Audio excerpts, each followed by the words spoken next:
Hi everyone, easy കോമേഴ്സിലേക്ക് ഏവർക്കും സ്വാഗതം. നമ്മൾ ഇനി അടുത്തതായിട്ട് പഠിക്കുന്നത് combined trading and profit and loss അക്കൗണ്ടും ആൻഡ് കൺസൾട്ടേഷൻ ബാലൻസ് ഷീറ്റും അല്ലേ. അപ്പോൾ അതെന്താ നമുക്ക് പ്രോബ്ലത്തിൽ കൂടെ മനസ്സിലാവും. അപ്പോൾ നമുക്ക് പ്രോബ്ലം നോക്കാം. ഇല്ലസ്ട്രേഷൻ 5.3.6 ആണ്. ഞാൻ ക്വസ്റ്റ്യൻ റീഡ് ചെയ്യാം. Following is A trial balance day bar limited and is Calicut branch as on 31 December 2020. 2020 31 ഡിസംബറിൽ ദേവാ ലിമിറ്റഡ് കാലിക്കറ്റ് ബ്രാൻഡ് കൂടെ ചേർത്തുള്ള ട്രയൽ ബാലൻസുകളാണ് താഴെ കാണിച്ചിരിക്കുന്നത്. അപ്പോൾ നിങ്ങൾക്കൊരു ഐഡിയ മനസ്സിലായി കാണും. ഈ ട്രയൽ ബാലൻസ് തരണമെങ്കിൽ എന്ത് പ്രിപ്പയർ ചെയ്യാനായിരിക്കും? Trading and profit and loss account and balance sheet prepare ചെയ്യാനായിരിക്കും പറഞ്ഞിരിക്കുന്നത്. ഓക്കെ അല്ലേ? ഓക്കെ. അപ്പോൾ നിങ്ങൾ ഈ തരുന്ന ഐറ്റംസ് ഏത് അക്കൗണ്ടിലാണ് പോകുന്നത് പറയണം. ട്രേഡിങ്ങിലാണോ, പ്രോഫിറ്റ് ആൻഡ് ലോസ് അക്കൗണ്ടിലാണോ, അതോ ബാലൻസ് ഷീറ്റിലാണോ പോകുന്നത് ഐഡന്റിഫൈ ചെയ്യണം. ഓക്കെ അല്ലേ? ഈ ക്വസ്റ്റ്യൻ്റെ ലാസ്റ്റ് നിങ്ങൾ നോക്കണേ എന്ത് പ്രിപ്പയർ ചെയ്യാൻ പറഞ്ഞിരിക്കുന്നു. Okay, prepare combined trading and profit and loss account and consolidated balance sheet for year ending 31st December 2020. 2020 31 December മാസത്തെ ഡിസംബറിലെ വർഷം വെച്ചുകൊണ്ട് നമ്മൾ എന്ത് പ്രിപ്പയർ ചെയ്യണം? Combined trading and profit and loss അക്കൗണ്ടും അതോടൊപ്പം തന്നെ കൺസോളിഡേറ്റഡ് ബാലൻസ് ഷീറ്റ് പ്രിപ്പയർ ചെയ്യണം. മനസ്സിലായോ? ഓക്കെ. അപ്പോൾ നിങ്ങളുടെ ട്രയൽ ബാലൻസിൽ ഓരോ ഐറ്റംസ് നോക്കണേ. ഇവിടെ മൊത്തം 6 കോളംസ് വരച്ചിരിക്കുകയാണ്. അതായത് ഹെഡ് ഓഫീസിന് പ്രത്യേക കോളുണ്ട്, കാലിക്കറ്റ് ബ്രാഞ്ചിന് പ്രത്യേക കോളുണ്ട്. ട്രയൽ ബാലൻസ് ഫോർമാറ്റ് നിങ്ങൾക്ക് അറിയാം. 3 കോളംസ് അല്ലേ? പർട്ടിക്കുലേഴ്സ്, ഡെബിറ്റിനൊരു കോളം, ക്രെഡിറ്റിനൊരു കോളം, അങ്ങനെ 3 കോളംസ് ആയി അല്ലേ. അപ്പോൾ നമ്മൾ ഇങ്ങനെ എഴുതുന്ന പകരം അവരെന്തൊരു വേറെ രീതിയിലാണ് കൺസിഡർ ചെയ്യുന്നത്. അപ്പോൾ ഇത് കമ്പൈൻഡ് ട്രയൽ ബാലൻസ് ആണ്. ഇതുകൊണ്ട് കമ്പൈൻഡ് ട്രയൽ ബാലൻസ് ആണ്. ഓക്കെ. അപ്പോൾ കമ്പൈൻഡ് ട്രയൽ ബാലൻസ് വരുമ്പോൾ നമ്മൾ സാധാരണ അക്കൗണ്ട് വരയ്ക്കുന്ന പോലെ നമ്മൾ എന്ത് ചെയ്യണം? 6 കോളംസ് വരച്ചിട്ട് ഡെബിറ്റ് സൈഡിൽ നമ്മൾ DR എന്ന് കൊടുക്കുന്നു, ക്രെഡിറ്റ് സൈഡിൽ നമ്മൾ CR എന്ന് കൊടുക്കുന്നു. ഓക്കെ. അപ്പോൾ ഇവിടെ പർട്ടിക്കുലേഴ്സ് ഹെഡ് ഓഫീസിൻ്റെ എമൗണ്ട്, കാലിക്കറ്റ് ബ്രാഞ്ചിൻ്റെ എമൗണ്ട്, പർട്ടിക്കുലേഴ്സ് ഹെഡ് ഓഫീസിൻ്റെ എമൗണ്ട്, കാലിക്കറ്റ് ബ്രാഞ്ചിൻ്റെ എമൗണ്ട്. ഓക്കെ. അപ്പോൾ ഞാൻ പറയുന്ന ഓരോ ഐറ്റംസ് ട്രേഡിങ്ങിലാണോ, പ്രോഫിറ്റ് ആൻഡ് ലോസ് അക്കൗണ്ട് ആണോ, ബാലൻസിൽ പോകുന്നതിന് ഐഡന്റിഫൈ ചെയ്യണം. അപ്പോൾ നമുക്ക് നോക്കാം. ഫസ്റ്റ് പറഞ്ഞിരിക്കുന്നത് നമുക്ക് ആദ്യം ഡെബിറ്റ് ഐറ്റംസ് നോക്കാം. Okay. Stock on 1 January 2020. 2020 January 1 stock എന്ന് പറയുന്നത് ഹെഡ് ഓഫീസിൽ എമൗണ്ട് ഉണ്ട്, കാലിക്കറ്റ് ബ്രാഞ്ചിലുണ്ട്. അപ്പോൾ നമ്മളിവിടെ കാണിക്കണം ട്രേഡിംഗ് അക്കൗണ്ട് ഡെബിറ്റ് സൈഡിൽ കാണിക്കണം. അപ്പോൾ ട്രേഡിംഗ് അക്കൗണ്ട് വരയ്ക്കുമ്പോൾ ആദ്യം ഫസ്റ്റ് ഐറ്റം എന്താണ്? ഓപ്പണിംഗ് സ്റ്റോക്ക് ആയിരിക്കും അല്ലേ. പിന്നെ വരുന്നതാണ് പർച്ചേസസ്. അപ്പോൾ അതവിടെ പോകും, ട്രേഡിംഗ് അക്കൗണ്ട് പോകണം അല്ലേ. അപ്പോൾ ഈ പർച്ചേസോടൊപ്പം ആര് വരുന്നുണ്ട്? പർച്ചേസ് റിട്ടേൺ വരുന്നുണ്ട്. നിങ്ങൾ ഒരു കാര്യം കൂടെ ഓർക്കുക, ട്രയൽ ബാലൻസ് വരയ്ക്കുമ്പോൾ പർച്ചേസിൻ്റെ എമൗണ്ട് എവിടെ കാണിക്കുന്നത്? ഡെബിറ്റ് സൈഡിൽ തരും. അപ്പോൾ പർച്ചേസിൻ്റെ റിട്ടേൺ എമൗണ്ടോ അത് ക്രെഡിറ്റിലായിരിക്കും, അത് ഓപ്പോസിറ്റ് ആയിട്ടായിരിക്കും അവർ തരുന്നത്. ഓക്കെ. അതോടൊപ്പം തന്നെ സെയിൽസിൻ്റെ എമൗണ്ട് എവിടെ തരും? ക്രെഡിറ്റ് വരും. അപ്പോൾ സെയിൽസ് റിട്ടേൺ എമൗണ്ടോ ഡെബിറ്റ് വരും. അപ്പോൾ അത് ഓപ്പോസിറ്റ് ആയിരിക്കും. ഒരുത്തൻ ഡെബിറ്റ് ആണെങ്കിൽ മറ്റവൻ ക്രെഡിറ്റ് ആയിരിക്കും, ട്രയൽ ബാലൻസിൻ്റെ ഇത് വെച്ചാണെങ്കിൽ കേട്ടോ. ഓക്കെ അല്ലേ. അപ്പോൾ ഈ പർച്ചേസ് നമ്മൾ ഡെബിറ്റ് സൈഡിൽ കാണിച്ചിരിക്കുക മതി കണ്ടോ. അപ്പോൾ പർച്ചേസ് ഇവിടെ വരും ക്രെഡിറ്റ് സൈഡിൽ കാണിച്ചിരിക്കുന്നു കണ്ടല്ലോ. ഓക്കെ. അപ്പോൾ നിങ്ങൾ എന്ത് ചെയ്യണം? ഈ പർച്ചേസിൻ്റെ കൂടെ ഈ എമൗണ്ട് എന്ത് ചെയ്യണം? കുറച്ച് കാണിക്കണം അല്ലേ. അപ്പോൾ അത് രണ്ടും എവിടെ പോകുന്നത്? ട്രേഡിംഗ് അക്കൗണ്ടാണ് പോകുന്നത്. പിന്നെ വേജസ് അറിയാലോ, അതെവിടെ പോകുന്നത്? ട്രേഡിംഗ് അക്കൗണ്ട് ഡെബിറ്റ് സൈഡിൽ കാണിക്കണം. മാനുഫാക്ചറിങ് എക്സ്പെൻസോ ട്രേഡിംഗ് അക്കൗണ്ട് ഡെബിറ്റ് സൈഡിൽ കാണിക്കണം. ഈ ഡെബിറ്റ് എന്ന് പറയുമ്പോൾ തന്നെ അർത്ഥം എന്താണ്? ഡെബിറ്റ് സൈഡിലാണ് കാണിക്കട്ടെ. അത് എക്സ്പെൻസ് ആണെങ്കിലും അസറ്റുകളാണെങ്കിലും. എക്സ്പെൻസ് എന്ന് പറയുമ്പോൾ പേര് ഉദ്ദേശിക്കുന്നത് direct expense and indirect expense. Direct expense എവിടെ വരുന്നത്? ട്രേഡിംഗ് അക്കൗണ്ടിൽ. ഇൻഡയറക്റ്റ് എക്സ്പെൻസോ പ്രോഫിറ്റ് ആൻഡ് ലോസ് അക്കൗണ്ട് അല്ലേ. അപ്പോൾ ഓർക്കുക, ഡെബിറ്റ് സൈഡ് എന്ന് പറയുമ്പോൾ അസറ്റിൻ്റെ ബാലൻസുകളും എക്സ്പെൻസിൻ്റെ ബാലൻസും കൂടെ ചേരുമ്പോഴായിരിക്കും. അപ്പം ക്രെഡിറ്റ് സൈഡ് ആണെങ്കിലോ ക്യാപിറ്റലിൻ്റെ എമൗണ്ടും ലൈബിലിറ്റിയുടെ എമൗണ്ടും ഇൻകത്തിൻ്റെ എമൗണ്ടും. ഇൻകം മീൻസ് പറഞ്ഞിട്ടാണ് റിസീവ്ഡ് ആണ് അല്ലേ. അപ്പോൾ അതെല്ലാം കൂടെ ചേർത്തായിരിക്കും ക്രെഡിറ്റ് വരുന്നത്. അപ്പോൾ പറഞ്ഞു വേജസ്. അപ്പോൾ അത് ട്രേഡിംഗ് അക്കൗണ്ട് ഡെബിറ്റ് സൈഡിൽ കാണിക്കണം. നിങ്ങൾക്ക് ഞാൻ ട്രേഡിങ്ങിൻ്റെയും പ്രോഫിറ്റ് ആൻഡ് ലോസ് അക്കൗണ്ട് ബാലൻസിൻ്റെ ഫോർമാറ്റിൽ കാണിച്ചിട്ടുണ്ട്. നിങ്ങൾ ആ ഫോർമാറ്റ് നല്ലപോലെ പഠിച്ചെങ്കിൽ മാത്രമേ ഓരോ ഐറ്റംസ് എവിടെയൊക്കെ പോകുന്നത് അറിയാൻ പറ്റത്തുള്ളൂ. അത് ഞാൻ നേരത്തെ പറഞ്ഞിരിക്കുകയാണ്. പിന്നെ മാനുഫാക്ചറിങ് എക്സ്പെൻസ് അവിടെ പോകുന്നത് ട്രേഡിംഗ് അക്കൗണ്ട് ഡെബിറ്റ് സൈഡിൽ കാണിക്കണം. അതോടൊപ്പം തന്നെ മെഷീനറി ഉണ്ടോ, അതിൻ്റെ താഴെ ഹെഡ് ഓഫീസും ബ്രാഞ്ചും, അതിൻ്റെ എമൗണ്ട് എവിടെ കാണിച്ചിരിക്കുന്നത്? ഹെഡ് ഓഫീസിലെ അക്കൗണ്ടിലാണ് കാണിച്ചിരിക്കുന്നത്. അതോടൊപ്പം തന്നെ ഫർണിച്ചർ, അത് ഹെഡ് ഓഫീസുണ്ട് ബ്രാഞ്ചുണ്ട്, അതും ഹെഡ് ഓഫീസിലെ അക്കൗണ്ടിലാണ് കാണിച്ചിരിക്കുന്നത്. അപ്പോൾ മെഷീനറിയും ഫർണിച്ചറും എന്താണ്? ഒരു അസറ്റ് അല്ലേ. അപ്പോൾ ഇതെവിടെ പോകും? ബാലൻസ് ഷീറ്റിൽ അസറ്റ് സൈഡിൽ കാണിക്കും. പിന്നെ വരുന്നത് എന്താണ്? റെൻ്റാണ്. അതവിടെ പോകും profit and loss account debit സൈഡിൽ കാണിക്കണം. സാലറീസ് ബിയാൻഡ് അക്കൗണ്ട് ഡെബിറ്റ് സൈഡിൽ. ഡെപ്റ്റേഴ്സ് ആണെങ്കിലോ ബാലൻസ് ഷീറ്റ് അസറ്റ് സൈഡ് ആയിരിക്കും. ജനറൽ എക്സ്പെൻസോ ബിയാൻഡ് അക്കൗണ്ട് ഡെബിറ്റ് സൈഡ് ആയിരിക്കും. ഗുഡ്സ് റിസീവ്ഡ് ഫ്രം ഹെഡ് ഓഫീസോ അത് ട്രേഡിംഗ് അക്കൗണ്ട് ഡെബിറ്റ് സൈഡ് ആയിരിക്കും അല്ലേ. അപ്പോൾ അത് ഹെഡ് ഓഫീസ് ബ്ലാങ്ക് ആയിട്ട് കാണിച്ചിരിക്കുന്നു, അത് കാലിക്കറ്റ് ബ്രാഞ്ചിലാണ് കാണിച്ചിരിക്കുന്നത്. നെക്സ്റ്റ് വൺ ക്യാഷ്, അതോടൊപ്പം ബാലൻസ് ഷീറ്റ് അസസ് ഐ ഡി കാണിക്കണം. പിന്നെ ബ്രാഞ്ച് അക്കൗണ്ട് ഉണ്ടോ. അപ്പോൾ ബ്രാഞ്ച് അക്കൗണ്ടിൻ്റെ എമൗണ്ട് എവിടെ കാണിച്ചിരിക്കുന്നത്? ഹെഡ് ഓഫീസിലാണ് കാണിച്ചിരിക്കുന്നത്. അപ്പോൾ അത് ബ്ലാങ്ക് ആയിട്ട് ഇട്ടിരിക്കുകയാണ് ഹെഡ് ഓഫീസിൽ, സോറി കാലിക്കറ്റ് ബ്രാഞ്ചിൽ. ഓക്കെ അല്ലേ? ഓക്കെ. ഇനി ക്രെഡിറ്റ് സൈഡ് നോക്കി. ക്രെഡിറ്റേഴ്സ് എവിടെ പോകുന്നത്? ബാലൻസ് ഷീറ്റ് ലയബിലിറ്റി സൈഡിൽ കാണിക്കണം. പിന്നെ ഗുഡ്സ് സെൻഡ് ടു ബ്രാഞ്ച് കണ്ടോ. അത് ട്രേഡിംഗ് അക്കൗണ്ട് എവിടെ കാണിക്കണം? ക്രെഡിറ്റ് സൈഡിൽ കാണിക്കണം. അതുപോലെ ക്രെഡിറ്റ് സൈഡ് ആയതുകൊണ്ട് മാത്രമാണ്. അപ്പോൾ അത് ഹെഡ് ഓഫീസിലെ എമൗണ്ട് മാത്രമേ കാണിച്ചിട്ടുള്ളൂ. ഇവിടെ ബ്ലാങ്ക് ആയിരിക്കും കണ്ടോ. ഇവിടെ നോക്കി goods received from head office ഉണ്ടോ. അപ്പോൾ ഇവിടെ ബ്ലാങ്ക് ആണ്. ഇത് കാലിക്കറ്റ് ബ്രാഞ്ചിൽ കാണിച്ചിരിക്കുന്നു.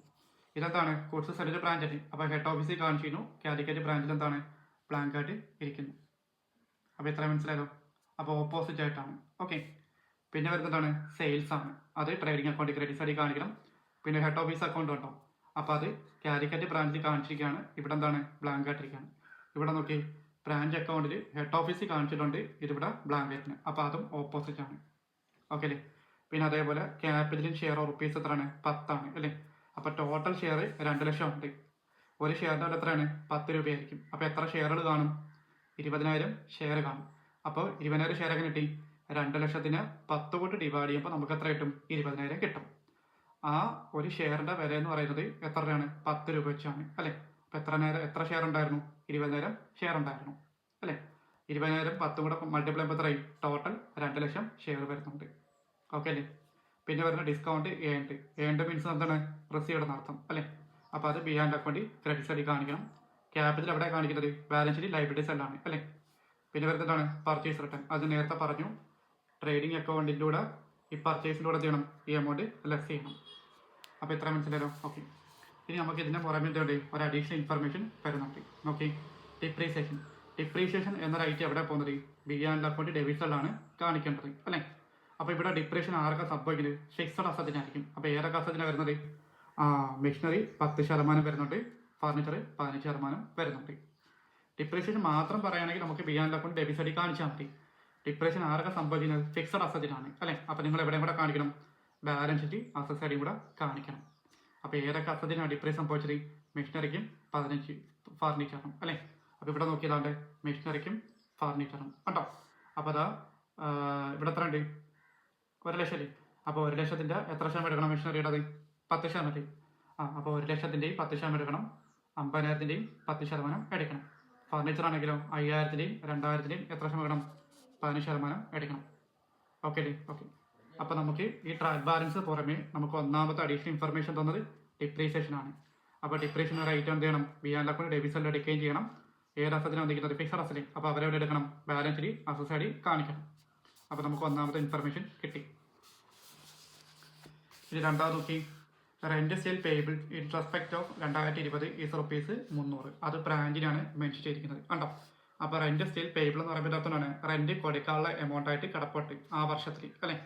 അപ്പോൾ അതിൻ്റെ അർത്ഥമാണ് അത് ഔട്ട്സ്റ്റാൻഡിങ് എക്സ്പെൻസ് ആണ്. ഓക്കെ അല്ലേ. അപ്പോൾ ഇവിടെ നോക്കി നിങ്ങളുടെ ട്രയൽ ബാലൻസിനകത്ത് റെന്റ് എന്നൊരു ഐറ്റം കണ്ടോ. അപ്പോൾ ആരെ മെൻഷൻ ചെയ്തിരിക്കുന്നു പറഞ്ഞ ക്വസ്റ്റിനകത്ത്? ബ്രാഞ്ചിനെയാണ് അല്ലേ. അത് ഔട്ട്സ്റ്റാൻഡിങ് ആയിട്ട് കിടപ്പുണ്ട്, റെന്റ് കൊടുക്കാനുണ്ട് അല്ലേ. അപ്പോൾ നിങ്ങൾക്ക് മനസ്സിലാവാൻ വേണ്ടി ഇവിടെ എന്ത് ചെയ്യണം? ADG എന്ന് എഴുതണം. എന്താ ADG മീൻസ്? അഡ്ജസ്റ്റ്മെൻറ്റ്. നിങ്ങൾ റെൻറ്റിൻ്റെ എമൗണ്ട് ഈ 3,200 എഴുതാൻ പാടില്ല. അവിടെ ADGനെ കണ്ടു കഴിഞ്ഞാൽ അതിൻ്റെ അർത്ഥം എന്താണ്? നമുക്കൊരു എമൗണ്ട് വരുന്നുണ്ട്. അപ്പോൾ ഈ 300 നമ്മൾ എന്ത് ചെയ്യണം? കൊടുക്കാനുള്ള പൈസ ഇതിനോടൊപ്പം കൂട്ടി കാണിക്കണം. അപ്പോൾ എത്രയായി? 4,000 കിട്ടും. മനസ്സിലായല്ലോ. അപ്പോൾ നിങ്ങൾ പ്രൊവിഡന്റ് ലോസ് അക്കൗണ്ടിൽ റെൻറ്റിൻ്റെ എമൗണ്ട് കാലിക്കറ്റ് ബ്രാഞ്ചിൽ കാണിക്കുമ്പോൾ 3,200 എന്ന് എഴുതാൻ പാടില്ല. ഈ എമൗണ്ടിനൊപ്പം നിങ്ങൾ എന്ത് ചെയ്യണം? 300 രൂപ കൂട്ടി ചേർക്കണം. മനസ്സിലായല്ലോ. അപ്പോൾ ഇവിടെ നോക്കി ബിഹാൻഡ് അക്കൗണ്ട് ഡെബിറ്റ് സൈഡിൽ കാണിക്കണം. അപ്പോൾ ബിഹാൻഡ് അക്കൗണ്ട് ഡെബിറ്റ് സൈഡിൽ കാണിക്കുന്ന പറഞ്ഞിട്ട് അർത്താണ് താണ്ടേ ഈ റെൻറ്റ് റേറ്റ് ഉണ്ടോ അതിനോടൊപ്പം എന്ത് ചെയ്യണം? ഈ 3,800 കൂട്ടി കാണിക്കണം. എന്നിട്ട് നിങ്ങൾ എന്ത് ചെയ്യണം? ബാലൻസ് ഷീറ്റ് ലൈബിലിറ്റി സൈഡിൽ കാണിക്കണം. അപ്പോൾ ലൈബിലിറ്റി സൈഡിൽ കാണിക്കേണ്ട ആരാണ്? റെന്റ് പേയബിൾ ആണ്. അതായത് റെന്റ് ഔട്ട്സ്റ്റാൻഡിങ് എത്ര രൂപ? 300 രൂപ. അപ്പോൾ ബാലൻസ് ഷീറ്റിൽ ഈ എമൗണ്ട് മാത്രമേ എഴുതാവൂ. ഓക്കെ. പിന്നെ ബാക്കി നമ്മുടെ പഴയ പോലെ ക്ലോസിംഗ് സ്റ്റോക്ക് അത് ഹെഡ് ഓഫീസ് എത്രയാണ്? 32,800. ബ്രാഞ്ചിൽ എത്രയാണ്? 22,700 കണ്ടോ. അപ്പോൾ അതവിടെ പോകും. ട്രേഡിംഗ് അക്കൗണ്ട് ക്രെഡിറ്റ് സൈഡിൽ കാണിക്കണം, പിന്നെ ബാലൻസ് ഷീറ്റ് അസറ്റ് സൈഡിൽ കാണിക്കണം. അപ്പോൾ ക്ലോസിംഗ് സ്റ്റോക്ക് 2 അക്കൗണ്ട് ഹെഡ് ഓഫീസിലുണ്ട്, കാലിക്കറ്റ് ബ്രാഞ്ചിലുണ്ട്. അപ്പോൾ നിങ്ങളെവിടെ കാണിക്കണം? ട്രേഡിംഗ് അക്കൗണ്ട് ക്രെഡിറ്റ് സൈഡിൽ എടുക്കണം, ബാലൻസ് ഷീറ്റ് അസറ്റ് സൈഡിൽ എടുക്കണം. ഓക്കെ അല്ലേ. എന്നിട്ട് പറയണം prepare compared trading and profit and loss account and consolidated balance sheet. അപ്പോൾ ഇത്ര മനസ്സിലല്ലോ? ഓക്കെ. അപ്പോൾ നമുക്ക് എന്ത് ചെയ്യാം, ട്രയൽ ബാലൻസിൽ എങ്ങനെയാണോ വരച്ചിരിക്കുന്നത് അതുപോലെ തന്നെ ഇവിടെയും വരച്ചാൽ മതി. അതാണ് കമ്പൈൻഡ് എന്ന് പറഞ്ഞത്. മനസ്സിലോ? അപ്പോൾ ഹെഡിങ് പറഞ്ഞ് combined trading and profit and loss account for the year end 31 December 2020. അപ്പോൾ DR എന്ന് കൊടുക്കുക, CR എന്ന് കൊടുക്കുക. മൊത്തം എത്ര കോളുണ്ട്? 6 കോളുണ്ട് അല്ലേ? അപ്പോൾ നോക്കി നമ്മുടെ ഓരോ ഐറ്റംസും എന്ത് ചെയ്യണം, അതാത് അക്കൗണ്ടിലേക്ക് മാറ്റണം. അപ്പോൾ നമ്മൾ ആദ്യം ഏത് അക്കൗണ്ടാണ് പറയുന്നത്? ട്രേഡിംഗ് അക്കൗണ്ടാണ് അല്ലേ? അപ്പോൾ നമ്മുടെ ക്വസ്റ്റ്യൻ കണ്ടല്ലോ. അപ്പോൾ നമ്മുടെ ഞാനിവിടെ മാർക്ക് ചെയ്തിട്ടുണ്ട് എല്ലാം കണ്ടോ? ഓക്കെ. അപ്പോൾ ട്രേഡിംഗ് അക്കൗണ്ട് നോക്കി ഓപ്പണിംഗ് സ്റ്റോക്ക് 40,000 16,400. പിന്നെ നമ്മൾ സാധാരണ പർച്ചേസിൻ്റെ കൂടെ ലെസ് റിട്ടേൺ പറയുമ്പോൾ താഴോട്ട് എഴുതുക ഇന്നർ കോളത്തിലെ എമൗണ്ട് കാണിക്കുന്നത്. പക്ഷേ ഇവിടെ ഇന്നർ കോളത്തിൽ എഴുതാൻ പറ്റത്തില്ല. അത് നേരെ ഔട്ടറിലോട്ട് കുറച്ചെങ്കിൽ എഴുതിയാൽ മതി കേട്ടോ. അതേ കമ്പയർഡ് ബാലൻസ് ഷീറ്റ് കമ്പയർഡ് ആയതുകൊണ്ട് മാത്രമാണ് നമ്മൾ അങ്ങനെ ചെയ്യുന്നത്. അല്ലെങ്കിൽ നമുക്ക് എന്ത് ചെയ്യായിരുന്നു എമൗണ്ട് ഇവിടെ കുറച്ച് നേരെ ഔട്ടറിലോട്ട് മാറ്റാൻ. ഇതിപ്പോൾ 2 പേരോട് ഉള്ളത് കൊണ്ട് നമുക്ക് അങ്ങനെ ചെയ്യാൻ ബുദ്ധിമുട്ടായിരിക്കും. അപ്പോൾ നേരെ കുറച്ച് ഔട്ടറിലോട്ടേക്ക് കാൽക്കുലേറ്റർ കുത്തി വെച്ചാൽ മതി കേട്ടോ. അപ്പോൾ ഇങ്ങനെയാണ് പർച്ചേസ് ലെസ് റിട്ടേൺ കണ്ടോ. പർച്ചേസിന് എമൗണ്ട് ഹെഡ് ഓഫീസ് ഉണ്ട് 1,10,000 ഉണ്ടാകും. ഇവിടെ എത്ര ഉണ്ട്? 2,500. അപ്പോൾ നിങ്ങൾ എന്ത് ചെയ്യണം, കാൽക്കുലേറ്റർ എടുത്തിട്ട് 1,10,000 മൈനസ് 2,500 അടിച്ച് കഴിയുമ്പോൾ എത്ര വരും? 1,07,500 വരും. അത് നമ്മൾ ഔട്ടറിലോട്ട് കാണിച്ചാൽ മതി. കണ്ടല്ലോ. അടുത്ത നോക്കി 25,600. ഇവിടെ എത്ര ഉണ്ട്? 600. അപ്പോൾ രണ്ടും കൂടെ മൈനസ് ചെയ്യുമ്പോൾ എത്ര വരും? 25,000 വരും. കണ്ടോ. അപ്പോൾ നിങ്ങൾ എന്ത് ചെയ്യണം, പർച്ചേസസ് ലെസ് റിട്ടേൺ കൊടുത്തിട്ട് നേരെ ഔട്ടറിലോട്ട് എഴുതിയാൽ മതി കേട്ടോ. പിന്നെ ഗുഡ്സ് റിസീവ്ഡ് ഫ്രം അറിയാലോ, അത് നമ്മൾ ട്രേഡിംഗ് അക്കൗണ്ടിലാണെന്ന് അറിയാം, ഡെബിറ്റ് സൈഡ് കേട്ടോ. അപ്പോൾ എവിടെ കാണിച്ചിരിക്കുന്നത്? 14,400 അല്ലേ? അപ്പോൾ അതെവിടെ കാണിക്കണം? ബ്രാഞ്ച് കോളത്തിൽ തന്നെ കാണിച്ചാൽ മതി. ഓക്കെ അല്ലേ? പിന്നെ വേജസ് 2 പേർക്കുണ്ട്. പിന്നെ മാനുഫാക്ചറിങ് എക്സ്പെൻസ് 2 പേർക്കുണ്ട് കണ്ടോ. ഇനി അടുത്ത് നോക്കി, അടുത്ത ഗുഡ്സ് സെൽഡ് ബ്രാഞ്ച് എവിടെ കാണിക്കുന്നത്? ട്രേഡിംഗ് അക്കൗണ്ട് ക്രെഡിറ്റ്സ് അല്ലേ? അപ്പോൾ അത് ഹെഡ് ഓഫീസിൻ്റെ കോളത്തിലേക്ക്. അപ്പോൾ നോക്കിയാണ്ട് by goods sold to branch കണ്ടോ, ഹെഡ് ഓഫീസിൻ്റെ കോളത്തിൽ കാണിച്ചു. പിന്നെ അടുത്ത് എന്തുണ്ട്? സെയിൽസ് ആണ്. അതിന് റിട്ടേൺ ഇല്ലല്ലോ, ഇല്ല. അപ്പോൾ നമുക്ക് ആ എമൗണ്ട് അതുപോലെ എഴുതിയാൽ മതി കണ്ടോ. പിന്നെ ക്ലോസിംഗ് സ്റ്റോക്ക് അറിയാലോ, അത് നമ്മുടെ മൂന്നാമത്തെ അഡ്ജസ്റ്റ്മെൻറ്റ് പറയുന്നത്. ഹെഡ് ഓഫീസ് 38,700, കാലിക്കറ്റ് ബില്ല് എത്രയാണ്? 28,700. അപ്പോൾ നമ്മൾ ഇവിടെ 8 ഉണ്ട് കണ്ടല്ലോ. ഓക്കെ. അപ്പോൾ നമ്മുടെ ട്രേഡിംഗ് അക്കൗണ്ട് ഐറ്റംസ് എല്ലാം കംപ്ലീറ്റ് ആയി. ഇനി നമ്മുടെ ബാലൻസ് ചെയ്യണം. ബാലൻസ് നിങ്ങൾക്ക് അറിയാലോ. അപ്പോൾ ഈ സൈഡാണ് കൂടുതൽ, ഈ സൈഡ് കുറവ് വന്നു. അപ്പോൾ നമ്മൾ എന്തത് പറയും? ഗ്രോസ് പ്രോഫിറ്റ് സൈഡിനെത്തും. അപ്പോൾ എത്രയാണ് ഡിഫറൻസ് എമൗണ്ട്? 1,14,600 വന്ന് ഇവിടെ എത്രയാണ്? 23,200 വന്നു കണ്ടല്ലോ. ഓക്കെ. അപ്പോൾ നമ്മുടെ ട്രേഡിംഗ് അക്കൗണ്ട് കഴിഞ്ഞു. ഇനി അടുത്ത ഏത് അക്കൗണ്ടാണ്? പ്രോവിഷൻ ലോസ് അക്കൗണ്ട് അല്ലേ? അപ്പോൾ നമ്മൾ ഈ ഗ്രോസ് പ്രോഫിറ്റ് സൈഡ് ചെയ്യണം, ഇവിടെ BD ആക്കണം അല്ലേ? എന്നിട്ട് ബാക്കിയുള്ള ഐറ്റംസ് താഴോട്ട് വെക്കണം. ബാക്കിയുള്ള ഐറ്റംസ് പറഞ്ഞിട്ടാണ് പ്രോഫിറ്റ് ലോസ് ഉള്ള ഐറ്റംസ് ആണ്. ഇവിടെ ഇൻഡയറക്റ്റ് എക്സ്പെൻസ്, ഇവിടെ എന്താണ്? ഇൻഡയറക്റ്റ് ഇൻകം ആയിരിക്കും. ഓക്കെ അല്ലേ? ഓക്കെ. അപ്പോൾ എന്തൊക്കെ വരുന്നുണ്ട്? റെൻറ്റ് കണ്ടോ, അതിൻ്റെ ബ്രാക്കറ്റ് പെയ്ഡ് ആൻഡ് ഔട്ട്സ്റ്റാൻഡിങ് കണ്ടല്ലോ. അപ്പോൾ ഇവിടെ ആർക്കും നമുക്ക് ഹെഡ് ഓഫീസിന് അഫക്റ്റ് ചെയ്തില്ല. അപ്പോൾ നമ്മൾ ഈ 6,000 നമ്മൾ എന്ത് ചെയ്യണം? അതേപോലെ എഴുതിയാൽ മതി കണ്ടോ. ഇവിടെ എത്ര ഉണ്ട്? 4,000 രൂപ. ഇവിടെ നമുക്ക് 3,700 ഉണ്ടായിരുന്നു. അതിനകത്ത് എന്തുണ്ടായിരുന്നു? ഒരു 300 രൂപ ഔട്ട്സ്റ്റാൻഡിങ് ഉണ്ടായിരുന്നു. അത് ബ്രാഞ്ചാണ് മെൻഷൻ ചെയ്തിരിക്കുന്നത് അല്ലേ? അപ്പോൾ നിങ്ങൾ എന്ത് ചെയ്യണം? 3,000 കൂടെ 3,700 ഈ 300 ചെയ്യണം കൂട്ടി കാണണം. അപ്പോൾ നിങ്ങൾക്ക് എന്ത് കിട്ടി? 4,000 കിട്ടി ആണല്ലോ. അതാണ് റെൻ്റ് നേട്ട് പെയ്ഡ് ആൻഡ് ഔട്ട്സ്റ്റാൻഡിങ്. അപ്പോൾ ഇത് പെയ്ഡ് മാത്രമാണ്. ഇതെന്താണ്? പെയ്ഡ് ആൻഡ് ഔട്ട്സ്റ്റാൻഡിങ് വരുന്നുണ്ട്. ഓക്കെ അല്ലേ? പിന്നെ സാലറീസ് വരുന്നുണ്ട്, പിന്നെ ജനറൽ എക്സ്പെൻസ് വരുന്നുണ്ട്. പിന്നെ അടുത്തതാണ് ഡിപ്രീസിയേഷൻ. അത് ഞാൻ നിങ്ങളത് പറഞ്ഞിട്ടുണ്ട്. ഡിപ്രീസിയേഷൻ എന്നൊരു ഐറ്റം അവിടെ പോകണം, BL അക്കൗണ്ട് ഡെബിറ്റ് സൈഡിൽ കാണിക്കണം. അപ്പോൾ ഡിപ്രീഷൻ എമൗണ്ട് നമുക്ക് തന്നിട്ടില്ല. അപ്പോൾ ഡിപ്രീഷൻ ആരെ അഫക്റ്റ് ചെയ്യുന്നത്? ഫിക്സഡ് അസറ്റിനെയാണ്. മെഷീനറിക്കും ഉണ്ട്, ഫർണിച്ചറിനും ഉണ്ട് അല്ലേ? അപ്പോൾ നിങ്ങൾ എന്ത് ചെയ്യണം? ഫർണിച്ചറിൻ്റെ ഹെഡ് ഓഫീസിൻ്റെയും ബ്രാഞ്ചിൻ്റെയും 15% കണ്ടുപിടിക്കണം. മെഷീനറിയുടെ ഹെഡ് ഓഫീസിൻ്റെയും ബ്രാഞ്ചിൻ്റെയും 10% കണ്ടുപിടിക്കണം. അതാണ് അവിടെ എഴുതുന്നത്. ഓക്കെ അല്ലേ? അപ്പോൾ ഇവിടെ നോക്കി ഡിപ്രീസിയേഷൻ കണ്ടോ, അതിൻ്റെ താഴെ മെഷീനറി 10% അല്ലേ? അപ്പോൾ നിങ്ങൾ നോക്കി മെഷീനറി കണ്ടോ, ഹെഡ് ഓഫീസ് ഇവിടെ എത്ര ഉണ്ട്? 1,00,000 അല്ലേ? അപ്പോൾ 1,00,000 10% എടുക്കുമ്പോൾ എത്ര വരും? 10,000 വരും അല്ലേ? 50,000-ൻ്റെയോ 5,000 വരും. അപ്പോൾ നിങ്ങൾ നോക്കിയാൽ ഡിപ്രീസിയേഷൻ അതിൻ്റെ താഴെ മെഷീനറി 10% അല്ലേ? അപ്പോൾ 1,00,000 10% എത്ര വരും? 10,000 വരും. 50,000 10% എത്ര വരും? 5,000 വരും കണ്ടല്ലോ. ഇനി അടുത്ത ഡിപ്രീസിയേഷൻ ഫർണിച്ചർ അല്ലേ? അപ്പോൾ ഫർണിച്ചർ 15%. അപ്പോൾ നിങ്ങൾ നോക്കി ഫർണിച്ചർ എത്ര ഉണ്ട്? 5,000 2,000 ഉണ്ട്. അപ്പോൾ 5,000-ൽ 15% വെക്കണം, 2,000-ൽ 15% എടുക്കണം. അപ്പോൾ എത്ര വരും? 750 300 വരും കണ്ടല്ലോ. അപ്പോൾ നമ്മുടെ BL അക്കൗണ്ട് ഐറ്റംസ് ഇത്രയാണ്. ഇനി ഇപ്പുറത്ത് നോക്കി ഡിസ്കൗണ്ട് ഉണ്ട് അല്ലേ? അപ്പോൾ ഡിസ്കൗണ്ട് ഉണ്ടെന്ന് പറഞ്ഞാലാണ് റിസീവ്ഡ് അല്ലേ? അപ്പോൾ 1,100 300 ഉണ്ട്. അപ്പോൾ നമ്മൾ ചെയ്യണം അതേപടി ഇവിടെ ഇടണം. അപ്പോൾ നമ്മുടെ BL അക്കൗണ്ടിലെ ഐറ്റംസ് എല്ലാം കഴിഞ്ഞു. ഇനി നമുക്ക് ബാലൻസ് ചെയ്യണം. ബാലൻസ് ചെയ്യുമ്പോൾ ഒരു കാര്യം പറയാൻ പറ്റുപോയി, ഹെഡ് ഓഫീസ് അക്കൗണ്ടിൻ്റെ കൂടിയ എമൗണ്ട് എവിടെ വരുന്നത്? ഈ സൈഡാണ് കൂടുതൽ വരുന്നത് കണ്ടോ. അപ്പോൾ ഈ സൈഡ് കൂടി കിടക്കുന്നതുകൊണ്ട് ഈ സൈഡല്ലേ കുറവുന്നത്. അപ്പോൾ രണ്ടിൻ്റെ ഡിഫറൻസ് എത്ര വരും? 48,950 വരും. അപ്പോൾ നമ്മൾ എന്തെന്ന് പറയും? Net profit. ഓക്കെ അല്ലേ? ഓക്കെ. ഇനി ബ്രാഞ്ചിൽ ഏത് സൈഡായിരിക്കും കൂടുതൽ വരുന്നത്? ഈ സൈഡാണ് ബ്രാഞ്ചിൽ കൂടുതൽ വരുന്നത്. ഓക്കെ അല്ലേ? അപ്പോൾ നമ്മൾ ചെയ്യണം ഈ സൈഡിലെ എമൗണ്ട് രണ്ട് സൈഡ് ഒരുപോലെ കാണിക്കണം. അപ്പോൾ കുറവുന്ന ഈ സൈഡല്ലേ. അപ്പോൾ ആ സൈഡ് കുറയുമ്പോൾ ഡിഫറൻസ് എത്ര വരും? 800 വരും. അപ്പോൾ നമ്മൾ എന്തെന്ന് പറയും? നെറ്റ് ലോസ് വരും കണ്ടോ. അപ്പം ഹെഡ് ഓഫീസിലും ബ്രാഞ്ചിലും നെറ്റ് പ്രോഫിറ്റ് നെറ്റ് ലോസ് ആയിട്ട് വരുന്നത് കണ്ടോ. ഒരാൾക്ക് നെറ്റ് പ്രോഫിറ്റ് മറ്റാൾക്ക് നെറ്റ് ലോസും ആയിരിക്കും. മനസ്സിലായോ? അപ്പോൾ ഹെഡ് ഓഫീസിന് ഈ സൈഡ് കൂടുതലായതുകൊണ്ട് നമ്മൾ ഈ സൈഡ് കുറവുമ്പോൾ തരും നെറ്റ് പ്രോഫിറ്റും, ബ്രാഞ്ചിന് ഈ സൈഡ് കൂടുതലായതുകൊണ്ട് ഈ സൈഡ് കുറയുമ്പോൾ തരും നെറ്റ് ലോസും ആയിരിക്കും. അപ്പോൾ രണ്ട് സൈഡുകൾക്കും രണ്ട് ഇതായിട്ട് വരുന്നു. മനസ്സിലാവും? നേരത്തെ എങ്ങനെയാണ് രണ്ടുപേർക്കും ഗ്രോസ് പ്രോഫിറ്റ് വന്നു കണ്ടോ. ഇവിടെ രണ്ടായിട്ട് വന്നു. ഓക്കെ അല്ലേ? അപ്പോൾ ഇതാണ് compared trading and profit and loss account. Okay അല്ലേ? ഇനി അടുത്ത് എന്ത് പ്രിപ്പയർ ചെയ്യണം? കൺസോളിഡേറ്റഡ് ബാലൻസ് ഷീറ്റ് അല്ലേ. അപ്പോൾ അത് നോക്കുക. കൺസോളിഡേറ്റഡ് ബാലൻസ് ഷീറ്റ് കണ്ടല്ലോ. അപ്പോൾ consolidated balance sheet of Deva limited as on 31 December 2020. Okay അല്ലേ? ഇങ്ങനെ ഉണ്ടായിട്ടില്ല. Consolidated balance sheet as on 31 December 2020 എഴുതിയാൽ മതി. ഈ പേര് എഴുതേണ്ട ആവശ്യമില്ല. ഓക്കെ അല്ലേ? ബാലൻസ് ഷീറ്റ് ഫോർമാറ്റ് അറിയാലോ. Liabilities amount, asset amount. Okay അല്ലേ? ഓക്കെ. അപ്പോൾ നമുക്ക് ആദ്യം അസസ് ആയിട്ട് നോക്കാം അല്ലേ. അപ്പോൾ അസസ് ആയിട്ട് പറയുമ്പോൾ ഫിക്സഡ് അസറ്റ് നമുക്ക് രണ്ടെണ്ണം ഇല്ലായിരുന്നു. മെഷീനറി ഉണ്ടായിരുന്നു, പിന്നെ എന്തുണ്ട്? ഫർണിച്ചറും ഉണ്ടായിരുന്നു അല്ലേ. അപ്പോൾ നിങ്ങൾ നോക്കി മെഷീനറി കണ്ടോ. ഹെഡ് ഓഫീസിൽ എത്ര ഉണ്ടായിരുന്നു? 1,00,000 കിടപ്പുണ്ടായിരുന്നു. ബ്രാഞ്ച് എത്ര കിടപ്പുണ്ടായിരുന്നു? 50,000 ഉണ്ടായിരുന്നു അല്ലേ. കണ്ടോ 1,50,000. അപ്പോൾ രണ്ടും കൂടെ കൂട്ടുമ്പോൾ എത്ര വരും? 1,50,000 വരും അല്ലേ. ഇവർക്ക് രണ്ടുപേർക്ക് എന്തുണ്ടായിരുന്നു? ഒരു ഡിപ്രീസിയേഷൻ നമ്മൾ കണ്ടുപിടിക്കായിരുന്നു അല്ലേ. അപ്പോൾ നമ്മൾ ലെസ് ഡിപ്രീസിയേഷൻ അത് കുറച്ച് കാണിക്കണം. ഓക്കെ അല്ലേ. അപ്പോൾ നമ്മുടെ ഹെഡ് ഓഫീസിൻ്റെ ഡിപ്രീഷൻ നമ്മൾ എത്ര കണ്ടുവെച്ചാൽ 10% വെച്ചാൽ അപ്പോൾ 1,10,000 എത്രയും 10,000 വരും അല്ലേ. ബ്രാഞ്ചിൽ എത്ര വന്നായിരുന്നു? 5,000 വന്നായിരുന്നു അല്ലേ. അപ്പോൾ നിങ്ങൾ എന്ത് ചെയ്യണം? ലെസ് ഡിപ്രീഷിയേറ്റ് അതിൻ്റെ ബ്രാക്കറ്റ് ഹെഡ് ഓഫീസിൻ്റെ 10,000-ഉം ബ്രാഞ്ചിൽ എത്രയാണ്? 5,000. അപ്പോൾ രണ്ടും കൂടെ കൂട്ടുമ്പോൾ എത്രയും 15,000 വരും അല്ലേ. അപ്പോൾ നമ്മൾ നേരെ ഔട്ടോട്ട് കാണിച്ചു. സോറി, ഇങ്ങോട്ട് മാറ്റി. ഇനി എന്ത് ചെയ്യണം? 1,50,000 ഈ 10,000 കുറച്ച് കാണിക്കണം. അപ്പോൾ എത്ര വരും? 1,30,000 വരും. കേട്ടല്ലോ. ഓക്കെ. ഇതേപോലെ ഫർണിച്ചറിൻ്റെ ചെയ്യണം കണ്ടോ. ഫർണിച്ചർ എമൗണ്ട് എത്ര കിടപ്പുണ്ട്? ഹെഡ് ഓഫീസിൽ 5,000, ബ്രാഞ്ചിൽ എത്ര കിടപ്പുണ്ട്? 2,000 കിടപ്പുണ്ട് അല്ലേ. അപ്പോൾ അത് കൂട്ടുമ്പോൾ എത്ര വരും? 7,000 വരും. ഓക്കെ അല്ലേ. ഇനി നമുക്ക് രണ്ടുപേർക്ക് ഡിപ്രീഷൻ കണ്ടിട്ടില്ലേ? 15%. അപ്പോൾ നമ്മൾ ലെസ് ഡിപ്രീഷൻ ആയിട്ട് 5,000 15% എത്ര വരും? 750 വന്നായിരുന്നു. 2,000 എത്ര വന്നു? 300 വന്നു. നമ്മൾ നേരത്തെ കണ്ടുവച്ച എമൗണ്ട് ആണ് ഇതാണ്ടേ കണ്ടോ. 10,000, 750, 5,000, 300 കണ്ടോ.